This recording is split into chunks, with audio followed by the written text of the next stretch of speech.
Kasih Tuhan Yesus Kristus menyertai Bapak Ibu sekalian.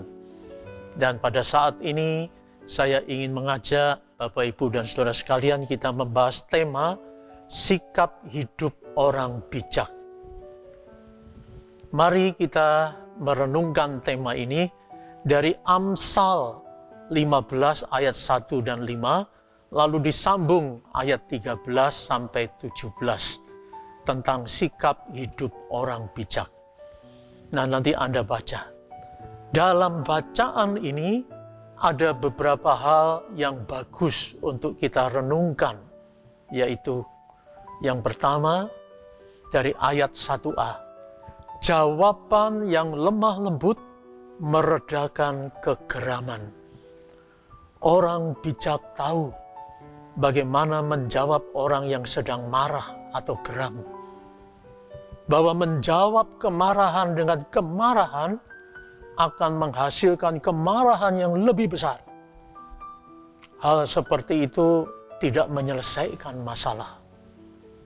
Orang yang sedang marah hanya dapat diredakan atau ditaklukkan dengan perkataan yang lemah lembut. Yang kedua, lidah orang curang melukai hati. Ini dari ayat 3b. Berbicara atau melakukan sesuatu dengan curang tidak akan dapat menghasilkan apapun, kecuali malah timbul masalah baru. Hindarilah berkata dan bertindak curang kepada siapapun dan dimanapun. Oleh sebab itu, kita perlu menyadari dalam berbicara dengan orang lain. Ada beberapa hal penting untuk diperhatikan. Yang pertama, siapakah aku ini dan siapa aku yang berbicara? Mengapa aku berbicara? Kapan dan di mana aku boleh dan bisa berbicara? Apakah aku sudah berbicara dengan kebenaran? Dengan sikap yang jujur dan benar? Nah, sekarang yang ketiga. Siapa mengindahkan teguran adalah bijak, yaitu ayat 5b. Orang yang mau ditegur oleh orang lain membutuhkan kerendahan hati. Dan ketahuilah bahwa banyak orang akan terselamatkan dari masalah jika dia mau mengakui telah berbuat kesalahan, mau menerima teguran, dan mau berubah. Yang keempat, hati yang gembira membuat muka berseri-seri, yaitu ayat 13a.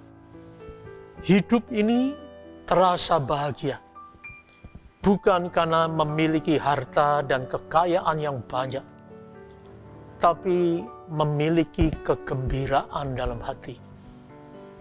Harta bisa diambil oleh orang lain atau hilang dengan 1000 macam alasan dan sebab. Tapi kegembiraan tidak bisa diambil oleh orang lain. Hati yang gembira tidak bergantung pada situasi. Hati yang gembira malah mengalahkan situasi yang mencekam dan situasi yang menakutkan sekalipun. Bahkan kegembiraan bisa dibawa kemanapun Anda pergi dan dimanapun Anda berada. Bahkan hati yang gembira adalah obat yang manjur, kata Amsal 17 ayat 22. Yang kelima, lebih baik sepiring sayur dengan kasih, yaitu ayat 17a. Makanan yang paling sederhana dan murah, bila disajikan dengan kasih, akan terasa enak dan sedap untuk dinikmati. Sebab itu, keluarga yang sedang duduk makan bersama di sekitar meja makan, hendaklah mengutamakan bumbu kasih tamu-tamu yang ikut makan bersama juga akan merasakan nikmatnya makan makanan sederhana yang murah karena ada suasana kasih. Inilah sikap hidup orang bijak yang perlu kita lakukan dalam hidup kita.